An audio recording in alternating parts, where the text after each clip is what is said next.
বিশ্বনবী বলছেন হাজারো টাকা পয়সা যদি ওদেরকে দেওয়া হয়, ধন দৌলত দেওয়া হয়, সব কিছু দেওয়ার পরে তারা বলবে আরো দিলে ভালো হতো। কোনদিন এদের ক্ষুধা মিটবে না যতদিন পর্যন্ত কবরে না যাবে। পৃথিবীর প্রত্যেকটা আদম সন্তানকে যদি 2টা করে সোনার পাহাড় দিয়ে দেওয়া হয়, তাহলে এদের এমন লোভ এবং লালসা, ওরা বলবে আর একটা সোনার পাহাড় হলে ভালো হতো। আর 3 নম্বরে বিশ্বনবী সাল্লাল্লাহু আলাইহি ওয়াসাল্লাম জানিয়ে দিলেন মাসাজিদুহুম আমিরাতু ওয়া হিয়া খরাবু মিনাল হুদা। বড় বড় মসজিদ হবে, এসি হবে, টাইলস হবে, কিন্তু জীবনে কোনোদিন তারা ওই সমস্ত মসজিদে নামাজ পড়তে যাবে না। মুসল্লি কিন্তু হ্যারিকেল দিয়েও খুঁজে পাওয়া যাবে না। 4 নম্বরে বিশ্বনবী সাল্লাল্লাহু আলাইহি ওয়াসাল্লাম তিনি জানিয়ে দিলেন যে উলামাহুম শাররু মিন তাহতা আদিমিস সামাই মিন ইনদিহিম তাখরুজুল ফিতনাতু ওয়া ফীহিম তাউদ। সেই জামানায় যে সমস্ত আলেমরা থাকবে, আলেমদের মান সম্মান থাকবে না, আলেমদের মান সম্মান নিয়ে ছিনিমিনি খেলবে। তবে তিনাদের মান সম্মান নিয়ে কোনো হিন্দু, খ্রিস্টান, ইহুদি, বৌদ্ধ বেঈমানরা ছিনিমিনি খেলবে না, বরং মুসলমানরাই আলেমদের বিরুদ্ধে লেগে যাবে, আলেমদের সমালোচনা করবে, যেটা আজকে শেষ জামানার ক্ষেত্রে পুরোটাই মিলে যায়। বিশ্বনবী সাল্লাল্লাহু আলাইহি ওয়াসাল্লাম তিনি আরো বলেন ইয়াতি আলান নাসি জামান, শেষ জামানায় এমন একটা সময় আসবে মানুষ হচ্ছে ইহিব্বুনা খামসুন ওয়া ইয়ামসাউনা খামসুন। পৃথিবীর মানুষ 5টা জিনিসকে ভালোবাসবে আর 5টা জিনিসকে ভুলে যাবে। তার 1 নম্বরে ইহিব্বুনা দুনিয়া ইয়ানসাউনা আল আখিরা। পৃথিবীর মানুষ তারা দুনিয়াকে ভালোবাসবে আর নির্ঘাত তারা আখিরাতকে ভুলে যাবে। কিন্তু অথচ ওয়ামাল হায়াতুদ দুনিয়া ইল্লা মাতাউল গুরুর।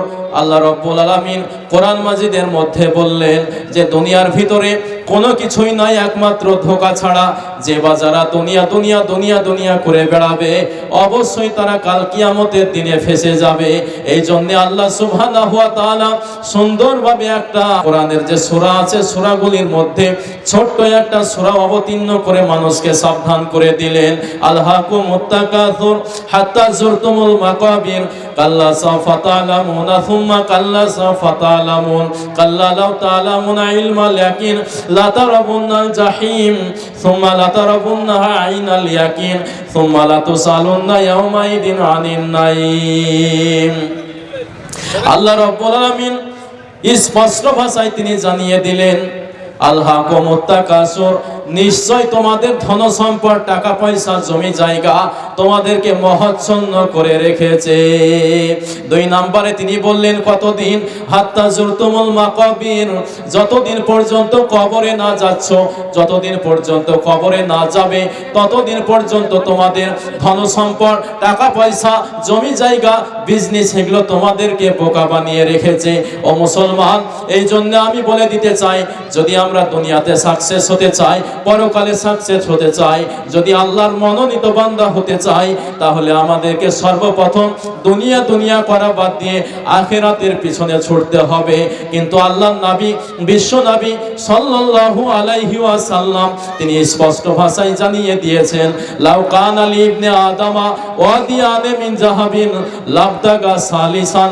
পৃথিবীর প্রত্যেকটা আদম সন্তানকে যদি 2টা করে সোনার পাহাড় দিয়ে দেওয়া হয়, তাহলে এদের এমন লোভ এবং লালসা, ওরা বলবে আর একটা সোনার পাহাড় হলে ভালো হতো। বিশ্বনবী বলছেন হাজারো টাকা পয়সা যদি ওদেরকে দেওয়া হয়, ধন দৌলত দেওয়া হয়, সব কিছু দেওয়ার পরে তারা বলবে আরো দিলে ভালো হতো। কোনদিন এদের ক্ষুধা মিটবে না যতদিন পর্যন্ত কবরে না যাবে। কিন্তু মুসলমান, আপনাদেরকে বলতে চাই, বিশ্বনবী সাল্লাল্লাহু আলাইহি ওয়াসাল্লামের কেমন চরিত্র ছিল দেখুন।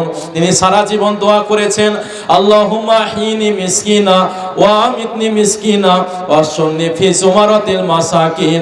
ওগো আল্লাহ, পৃথিবীতে যতদিন বেঁচে থাকবো আপনি আমাকে ফকিরের মতো বাঁচিয়ে রাখুন, মিসকিনদের মতো বাঁচিয়ে রাখুন। আবার যখন মারা যাব যেন আমি মিসকিনদের মতো মৃত্যুবরণ করতে পারি। আর তিনি বলেছেন কাল কিয়ামতের দিনে যখন আমি জান্নাতে যাব, আমি মিসকিনদের সঙ্গে, ফকিরদের সঙ্গে জান্নাতে যেতে চাই।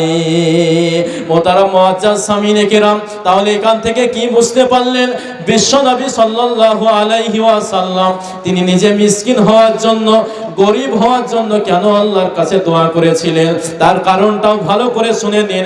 মিশকাত শরীফের মধ্যে স্পষ্ট ভাষায় এসেছে, বিশ্বনবী সাল্লাল্লাহু আলাইহি ওয়াসাল্লাম বলেছেন, যারা বড় লোক হবে, যারা ধনী হবে, টাকাওয়ালা হবে, পয়সাওয়ালা হবে, জমিদার হবে, তাদের 500 বছর আগে যারা গরিব এবং দরিদ্র তারা জান্নাতে যাবে। জোরে বলি সুবহানাল্লাহ।